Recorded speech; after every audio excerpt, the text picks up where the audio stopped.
anybody live here? Well, not since 1963 when it happened. Every kid in Haddonfield thinks this place is haunted. They may be right.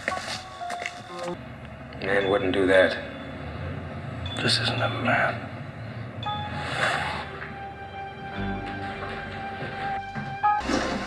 It happened in here. She was sitting right here.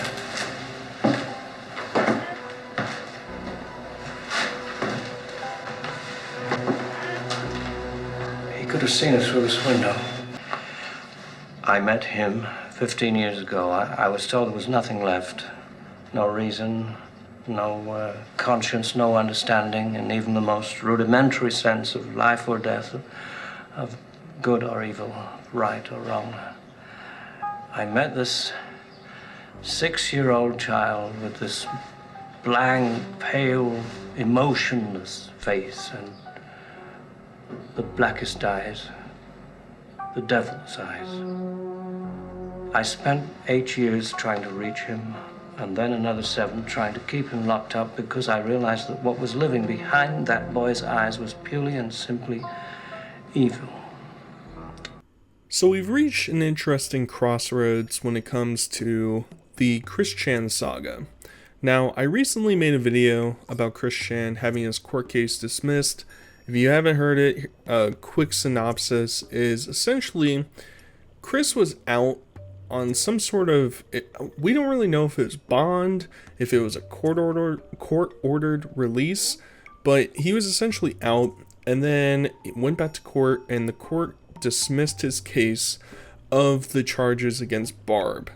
So we don't really know all the intricacies. We know that since then he's been spotted out and about at stores. You know, some people saw him online playing video games again. And the question that's always lingering in the back of people's minds is he going to go back home? Is he going to go to Ruckersville?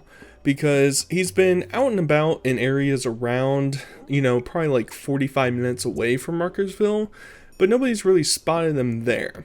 And a lot of the sightings have taken place because it seems like he's staying in like a group home, and it sort of seems like he might have somebody looking over him.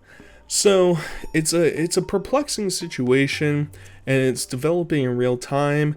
But as you might have guessed with the introductory Halloween clip, it's not looking good, dudes. So recently, Smokey made several videos talking about Chris Chan this whole way up, and he put a picture inside of his video showing that it looks like Chris Chan is driving a new car. Now, I wasn't always up to date with all the Chris Chan lore, especially with the cars, but I know that he had a Ford previously, and I guess it must have gotten like repoed or something because he didn't pay bills on it.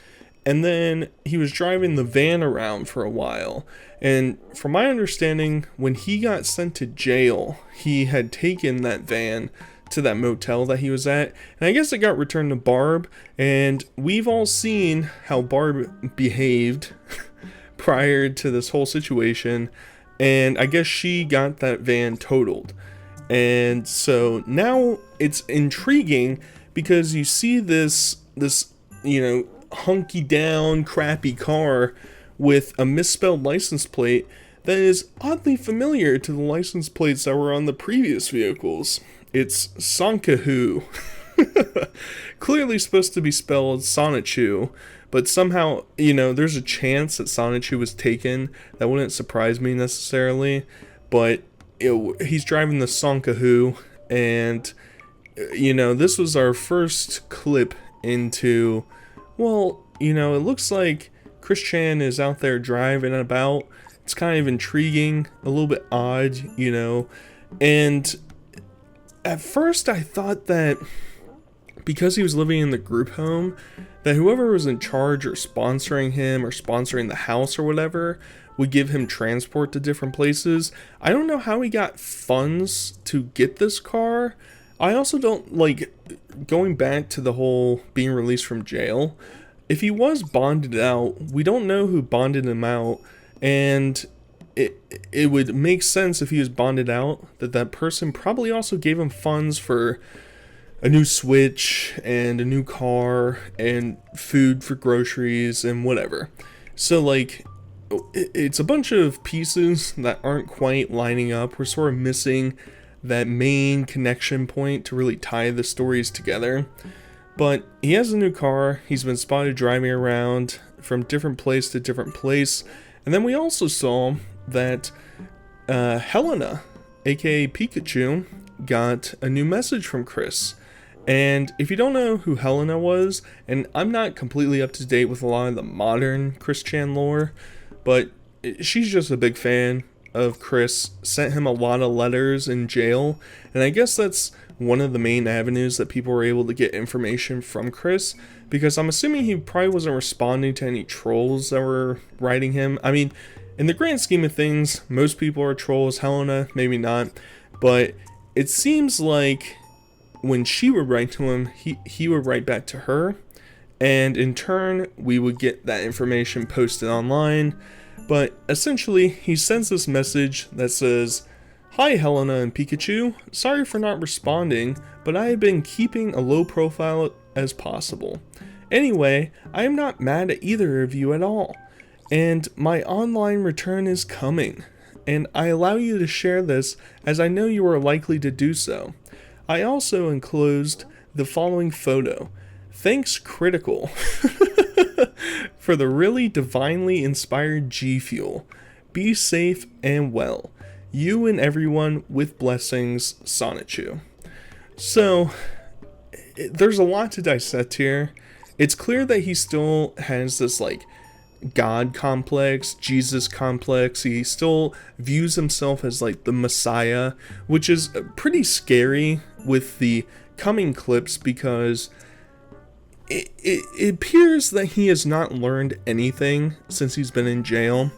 You know, for a long time I saw pictures of his mugshots and updated pictures of him, and it seemed like to me that maybe he was getting broken, you know, beaten down, broken, and he was just gonna be like a mental shell of himself and be sort of like a recluse and not really engage with anything. But I guess that's all the shame, because as he says, his return is coming, which is horrifying. And, you know, with my previous Chris Chan video and with this one, I'm not trying to make any goofs and gags and ha-has. It's more of just an update thing. You know, I'm not fully in the Chris story and like the history of Chris Chan. So it's a lot of things to really examine. And speaking of examining, we have to look at that picture that he posted to her, because yes, he's sporting the G Fuel. Yes, G Fuel actually responded online and said, no, we're not sponsoring this person. So that's pretty funny. But at the same time, you can sort of see, you know, Chris has signature blue hair that is freshly dyed, it appears like.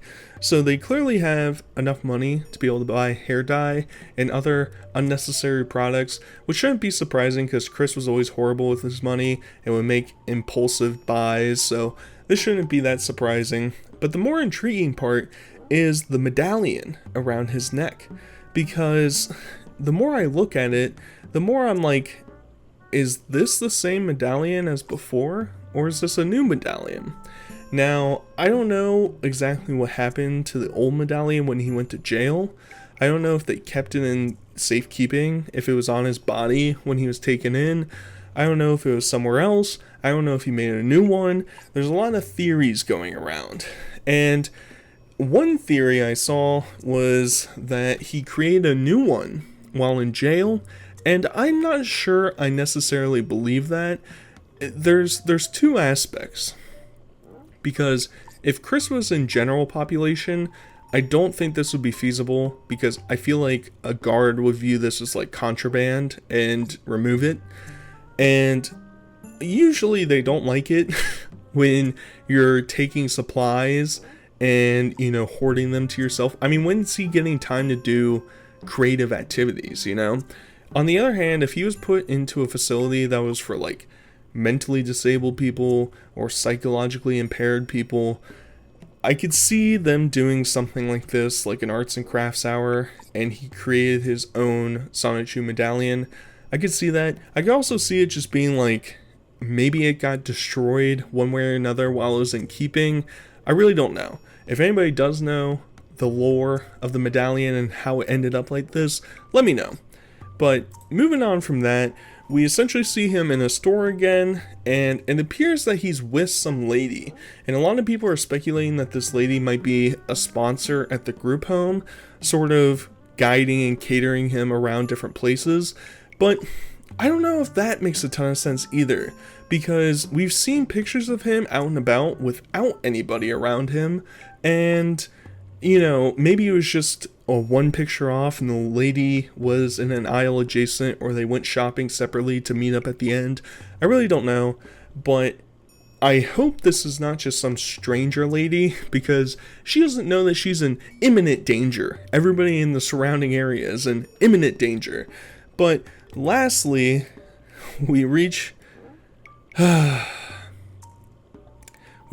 ultimate conclusion, where if you remember the car that we saw previously, it's the same car with the same license plate, and it's parked at the Quickie Temple.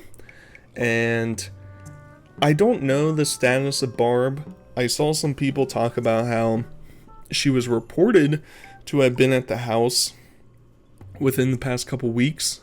I guess when Chris had his charges dropped, that somebody somehow checked in with her, but this is all hearsay. So part of me is a little bit surprised that Barb is even still alive, just based off of the last video content that we have of her and what Chris Chan did to her, and then, you know, the whole arrest and separation, all that stuff. I mean, who was taking care of her? There's no way she could take care of herself, so it's like, who really knows? Part of me thinks that there's a chance that Barb might have passed, but we missed it. But I find it, like, these people find everything. So, like, Barb passing would be a huge thing that is somehow overlooked.